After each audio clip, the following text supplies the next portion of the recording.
अब हमारा माननीय प्रधानमंत्री श्री नरेंद्र मोदी जी से विनम्र निवेदन है कि 10 नई वंदे भारत एक्सप्रेस ट्रेन सहित 4 वंदे भारत एक्सप्रेस ट्रेनों के यात्रा विस्तार, अन्य रेल सेवाओं एवं डेडिकेटेड फ्रेट कॉरिडोर की मालगाड़ियों को हरी झंडी दिखाकर शुभारंभ करें।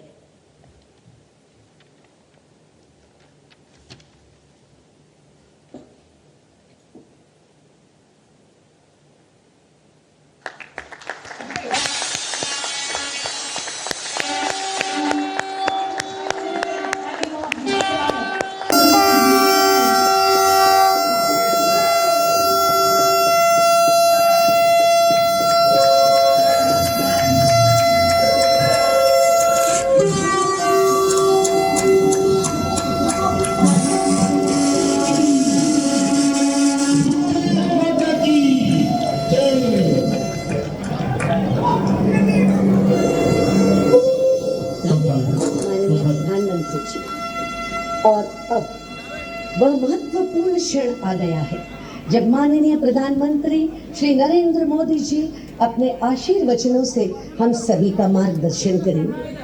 माननीय प्रधानमंत्री महोदय से विनम्र अनुरोध है, अपने बहुमूल्य संबोधन से हमें अनुग्रहित करें। गुजरात के गवर्नर आचार्य श्री देवव्रत जी, गुजरात के लोकप्रिय मुख्यमंत्री श्रीमान भूपेंद्र भाई पटेल, कैबिनेट में मेरे साथी रेल मंत्री श्री अश्विनी वैष्णव जी, संसद में मेरे सहयोगी और गुजरात प्रदेश भारतीय जनता पार्टी के अध्यक्ष श्रीमान CR पाटिल और देश के कोने कोने से जुड़े सभी गवर्नर श्री, आदरणीय मुख्यमंत्रीगण, सांसदगण, विधायकगण, मंत्रीगण, और मैं स्क्रीन पर देख रहा हूं मेरे सामने 700 से ज्यादा स्थान पर वहां के सांसद के नेतृत्व में, वहां के मंत्री के नेतृत्व में लाखों लोग आज इस कार्यक्रम में जुड़े हैं।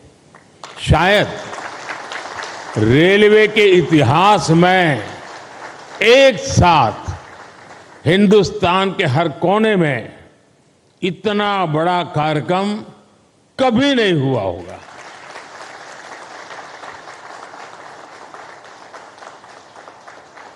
सौ साल में पहली बार हुआ ये कार्यक्रम होगा। मैं रेलवे को भी इस भव्य आयोजन के लिए बहुत बहुत बधाई देता हूं।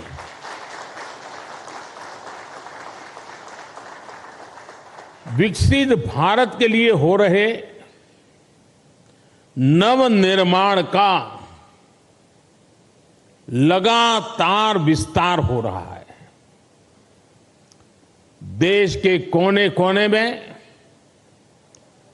परियोजनाओं का लोकार्पण हो रहा है, नई योजनाएं शुरू हो रही है।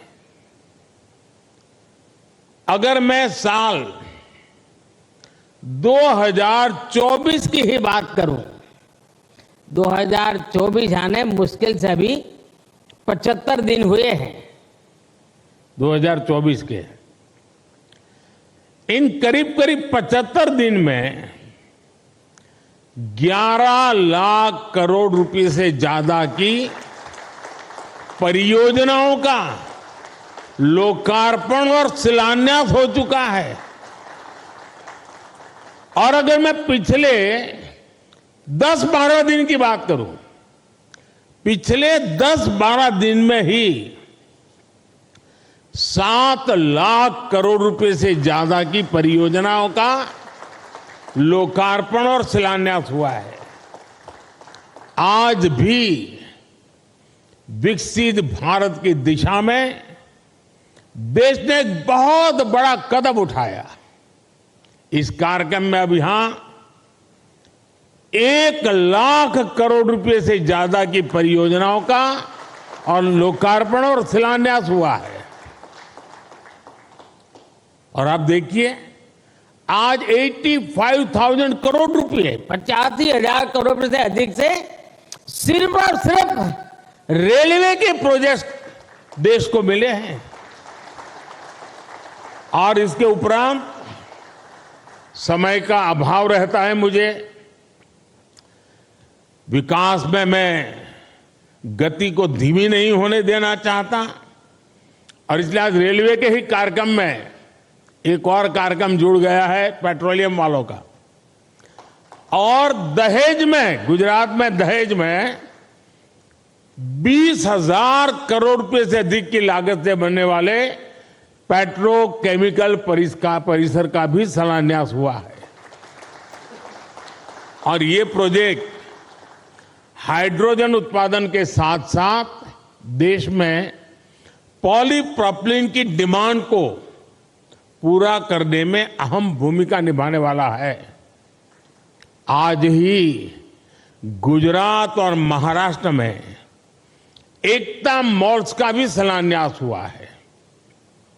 ये एकता मॉल्स भारत के समृद्ध कुटीर उद्योग, हमारे हस्तशिल्प, हमारा वोकल फॉर लोकल का जो मिशन है, उसको देश के कोने कोने तक ले जाने में सहायक होगा। और उसमें एक भारत श्रेष्ठ भारत की नींव को भी मजबूत होते हम देखेंगे। मैं इन परियोजनाओं के लिए देशवासियों को बधाई देता हूं, और मैं मेरे नौजवान साथियों से कहना चाहता हूं, भारत एक युवा देश है, बहुत बड़ी तादाद में युवा रहते हैं देश में। मैं खास तौर पर मेरे युवा साथियों से कहना चाहता हूं, आज जो लोकार्पण हुआ है वो आपके वर्तमान के लिए है, और आज जो शिलान्यास हुआ है वो आपके उज्जवल भविष्य की गारंटी लेकर के आया है। साथियों, आजादी के बाद की सरकारों ने राजनीतिक स्वार्थ को जिस तरह प्राथमिकता दी, और उसकी बहुत बड़ी शिकार भारतीय रेल रही है। आप पिछले 2014 के पहले के 25-30 रेल बजट देख लीजिए। रेल मंत्री देश की पार्लियामेंट में क्या बोलते थे? हमारी फलानी ट्रेन का वहां स्टॉपेज दे देंगे, वहां हम डिब्बे 6 है तो 8 कर देंगे। यानी रेलवे, और मैं देख रहा था पार्लियामेंट में भी धप धप तालियां बजती थी। यानी यही सोच रही थी कि स्टॉपेज मिला कि नहीं मिला, ट्रेन वहां तक आती है, मेरे स्टेशन तक आगे बढ़ी कि नहीं बढ़ी। देखिए, 21वीं सदी में यही सोच रही होती तो देश का क्या होता। और मैंने पहला काम किया, रेल को अलग बजट से निकाल करके भारत सरकार के बजट में डाल दिया, और उसके कारण आज भारत सरकार के बजट के पैसे रेलवे के विकास के लिए लगने लगे।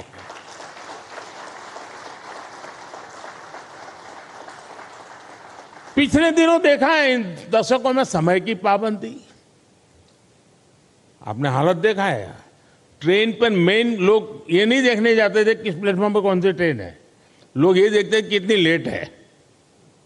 यही कार्यक्रम है घर से, क्योंकि उस समय मोबाइल तो था नहीं, स्टेशन पे जाकर के देखना कि भाई कितनी लेट है। रिश्तेदारों को कहते भाई रुके रहो, पता नहीं ट्रेन कब आएगी, वरना घर वापस जाकर के फिर आएंगे। ये रहता था। स्वच्छता की समस्या, सुरक्षा, सहूलियत, हर चीज पैसेंजर के नसीब पर छोड़ दी गई थी। 2014 में देश में, आज से 10 साल पहले, नॉर्थ ईस्ट के 6 राज्यों ऐसे थे जहां की राजधानी हमारे देश की रेलवे से नहीं जुड़ी थी। 2014 में देश में 10,000 से ज्यादा ऐसे रेल फाटक थे, 10,000 से ज्यादा, जहां कोई व्यक्ति नहीं था, लगातार एक्सीडेंट होते थे, और उसके कारण हमारे होनहार बच्चों को, नौजवानों को हमें खोना पड़ता था।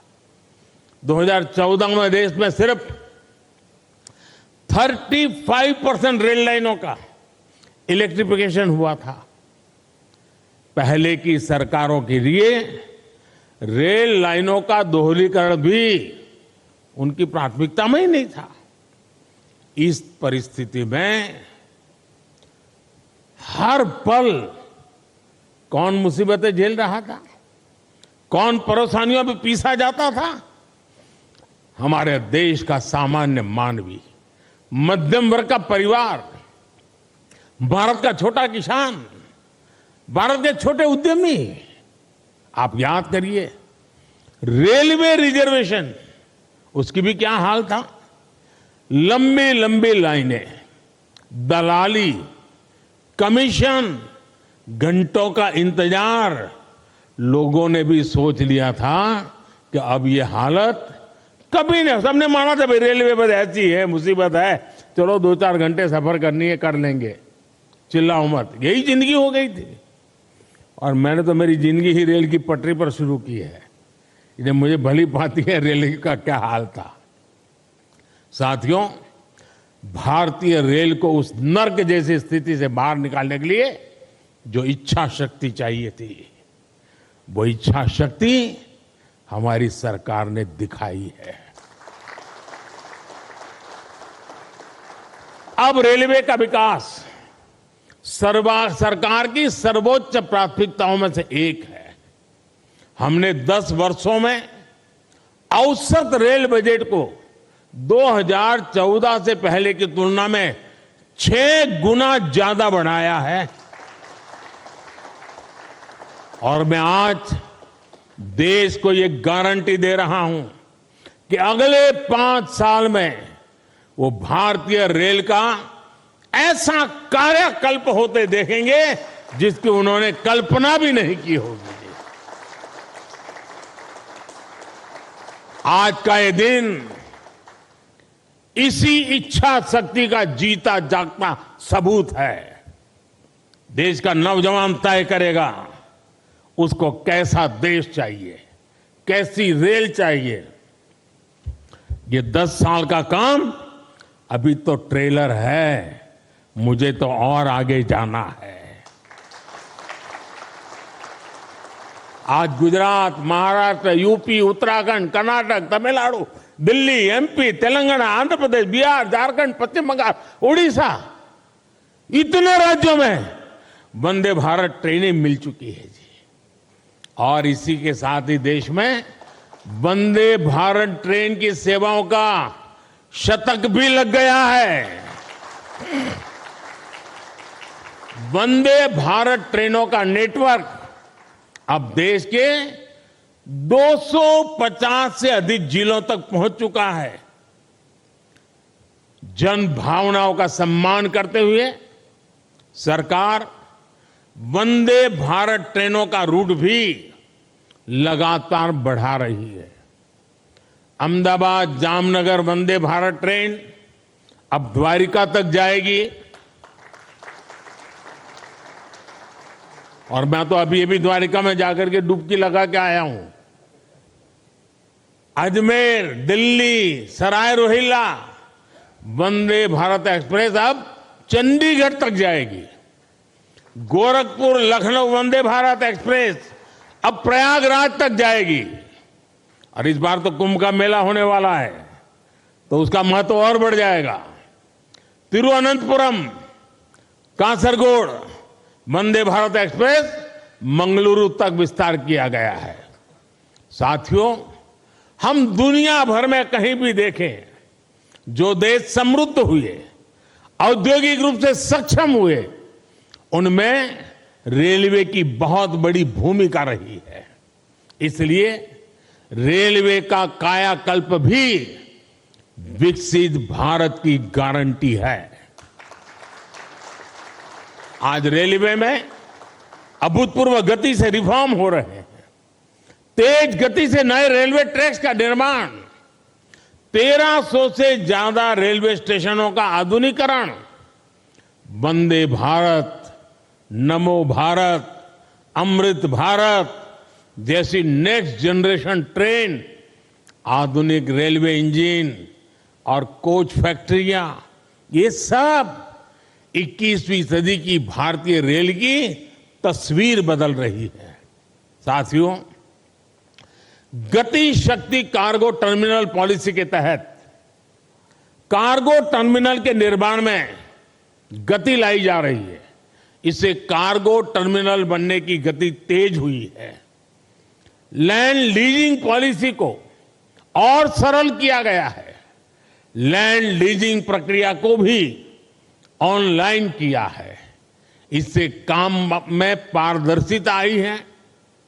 देश के ट्रांसपोर्टेशन सेक्टर को मजबूती देने के लिए रेलवे मंत्रालय के तहत गति शक्ति विश्वविद्यालय की स्थापना भी की गई है।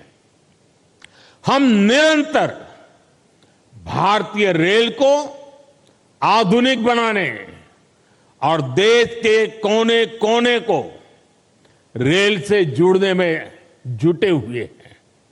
हम रेलवे से, नेटवर्क से मानव रहित फाटक समाप्त करके ऑटोमेटिक सिग्नलिंग सिस्टम लगा रहे हैं। हम रेलवे के 100% इलेक्ट्रिफिकेशन की तरफ बढ़ रहे हैं।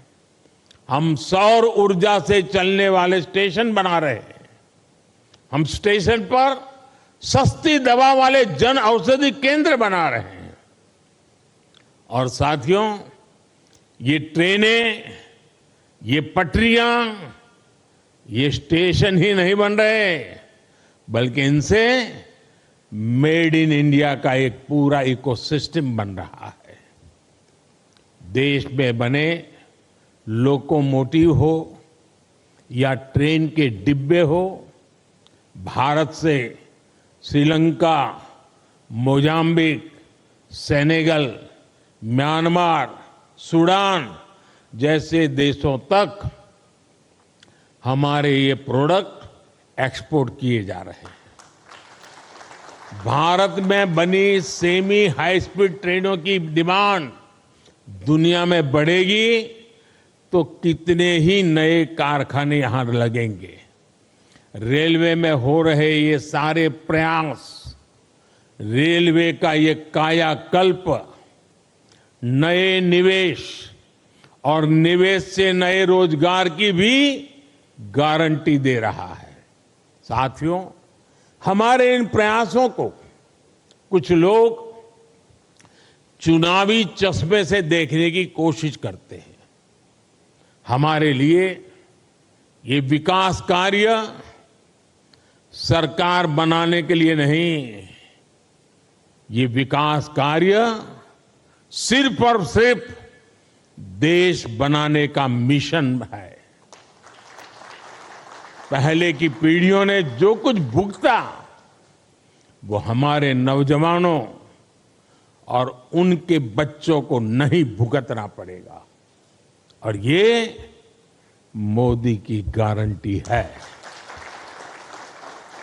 साथियों, भाजपा के 10 वर्ष के विकास काल का एक और उदाहरण पूर्वी और पश्चिमी डेडिकेटेड फ्रेट कॉरिडोर भी है। दशकों से यह डिमांड की जा रही थी कि माल गाड़ियों के लिए अलग ट्रैक होना चाहिए। ऐसा होता तो मालगाड़ियां और पैसेंजर ट्रेन दोनों की स्पीड बढ़ती। ये खेती, उद्योग, एक्सपोर्ट, व्यापार, कारोबार, हर काम के लिए ये तेजी लाना बहुत जरूरी था। लेकिन कांग्रेस के राज में ये प्रोजेक्ट लटकता रहा, भटकता रहा, अटकता रहा। बीते 10 वर्षों में पूर्व और पश्चिम के समुद्री तट को जोड़ने वाला ये फ्रेट कॉरिडोर करीब करीब पूरा हो चुका है। आज करीब 650 किलोमीटर फ्रेट कॉरिडोर का लोकार्पण हुआ है। अहमदाबाद में ये अभी आप देख रहे हैं, ऑपरेशन कंट्रोल सेंटर का लोकार्पण हुआ है। सरकार के प्रयासों से अब इस कॉरिडोर पर माल गाड़ी की स्पीड 2 गुना से अधिक हो गई है। इन कॉरिडोर पर अभी के मुकाबले बड़े वैगन को चलने की क्षमता है, जिनमें हम अधिक सामान ले जा सकते हैं।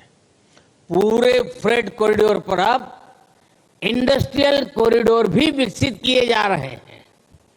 आज अनेक स्थानों पर railway goods shed, Gati Shakti multi modal cargo terminal, digital नियंत्रण station, railway workshop, railway loco shed, railway depot का भी लोकार्पण आज हुआ है। इसका भी बहुत सकारात्मक प्रभाव माल ढुलाई पर पड़ने ही वाला है। साथियों, भारतीय रेल को हम आत्मनिर्भर भारत का भी एक नया माध्यम बना रहे हैं। मैं वोकल फॉर लोकल का प्रचारक हूं, तो भारतीय रेल वोकल फॉर लोकल का एक सशक्त माध्यम है। हमारे विश्वकर्मा साथियों, हमारे कारीगरों, शिल्पकारों, महिला स्वयं समूहों के स्थानीय उत्पाद अब स्टेशन पर बिकेंगे। अभी तक रेलवे स्टेशनों पर वन स्टेशन वन प्रोडक्ट के 1500 स्टॉल खुल चुके हैं। इसका लाभ हमारे हजारों गरीब भाई बहनों को हो रहा है। साथियों, मुझे खुशी है कि भारतीय रेलवे आज विरासत भी विकास भी इस मंत्र को साकार करते हुए क्षेत्रीय संस्कृति और आस्था से जुड़े पर्यटन को भी बढ़ावा दे रही है। आज देश में रामायण सर्किट, गुरु कृपा सर्किट, जैन यात्रा पर भारत गौरव ट्रेनें चल रही है। यही नहीं, आस्था स्पेशल ट्रेन तो देश के कोने से श्री राम भक्तों को अयोध्या तक ले जा रही है। अब तक करीब 350 आस्था ट्रेनें चली हैं और इनके माध्यम से 4.5 लाख से ज्यादा श्रद्धालुओं ने अयोध्या में रामलला के दर्शन किए। साथियों, भारतीय रेल आधुनिकता की रफ्तार पर ऐसे ही तेजी से आगे बढ़ती रहेगी और ये मोदी की गारंटी है। सभी देशवासियों के सहयोग से विकास का ये उत्सव भी निरंतर जारी रहेगा। एक बार फिर मैं सभी मुख्यमंत्रियों का, गवर्नर जी का और इन 700 से अधिक स्थान पर जो इतनी बड़ी तादाद में लोग खड़े बैठे हैं, कार्यक्रम में आए हैं, और सुबह 9, साढ़े 9 बजे ये कार्यक्रम करना कोई सरल काम नहीं है, लेकिन देश का जनमानस विकास के साथ जुड़ गया है और इसीलिए ये नजारा देखने को मिल रहा है। जो इतनी बड़ी तादाद में आज आए हैं, इस कार्यक्रम में शरीक हुए, 700 से अधिक जिलों में ये विकास की एक नई लहर उनको अनुभव हो रही है। मैं आप सबका बहुत बहुत धन्यवाद करता हूं और मैं आप सबकी विदाई लेता हूं। नमस्कार।